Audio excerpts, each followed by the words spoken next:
Welcome back to Fishing for the Truth, and today we are being sponsored by I Am Publications, who got us the book,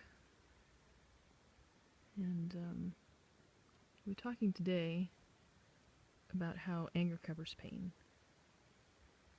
which is at the very beginning of the book, and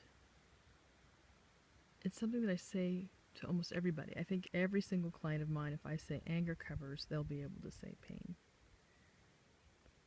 The other thing that it also covers is fear. And most feelings that we have will land in those two categories when we discuss anger in general. We have a friend in the tree up here who's right there, who's calling out today. So think of a time when you were angry, and what you were. Can you specifically say what it was that you were angry about? Now, oftentimes we're challenged by saying something that we believe rather than what we feel. And so when we think about fear challenging us, we're afraid of something, and we get angry as a motivator to help us get away from whatever causes us that fear. Or if we have pain, often what I've uncovered is that the pain is either from disrespect or embarrassment. And so we're embarrassed by something, a situation, or we're feeling disrespected, which those can kind of go hand in hand. And so the example that I have in the book is about a father having difficulty with a disobedient child, and the example he's used was he should. I'm like, why are you angry? Well, I feel he should. Why, tell me about your feelings. I feel he should listen. I feel he should do what he's told. I feel, and it was really hard for him to say, I feel disrespected. And that was really the bottom line as time went by, was I feel disrespected that I'm putting so much time, effort, and energy into this relationship, and I can't get a respectful response, which is just being obedient when I ask. And so it comes out as anger. So I feel disrespected. I don't know how to handle disrespect, so therefore I lash out in anger. So challenging yourself, what is really underlying the anger? Is it pain? I feel hurt. I feel neglected. I feel abandoned. I feel embarrassed. I feel afraid. So when you're afraid, I think I used in another video talking about how the example of the child running out into the street, and we're like freaking out and run out and grab the kid, and we're so glad that they're safe, and then we beat the kid all the way back to the sidewalk because we're mad that they caused us so much fear, and that fear could have been controlled. And so there's, again, that goes back to the disrespect.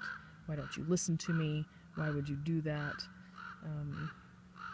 Why would you cause that much pain? And so I also talk about, how Christ had that issue in the temple where he saw his Father's house being turned into a den of thieves, and he had pain because of the disrespect that he felt for his Father's house. And so he lashed out in anger. And to understand that anger is an emotion that is normal, we all have it, but what do we do with it?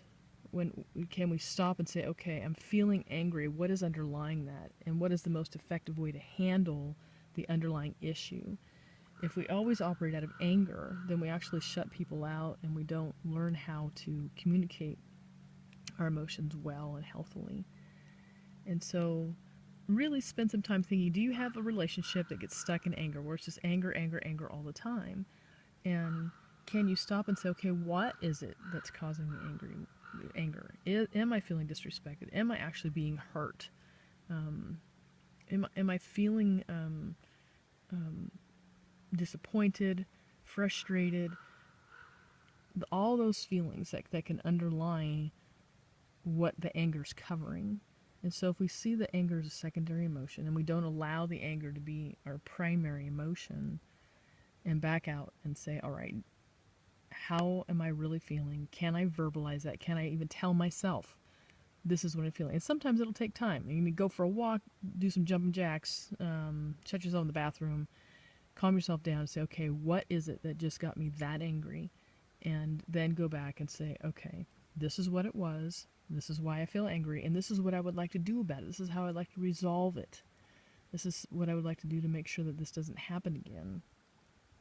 Or that I don't get myself in those kind of situations again.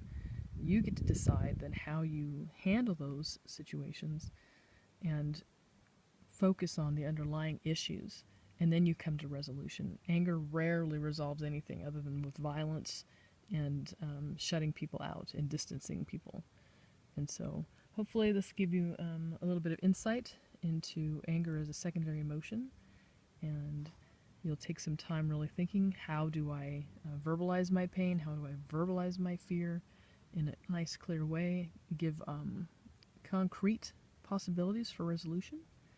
And I hope that as you journey through that process, you'll find that you have a deeper peace and a little less reactivity. And in the meantime, I hope you have a great day.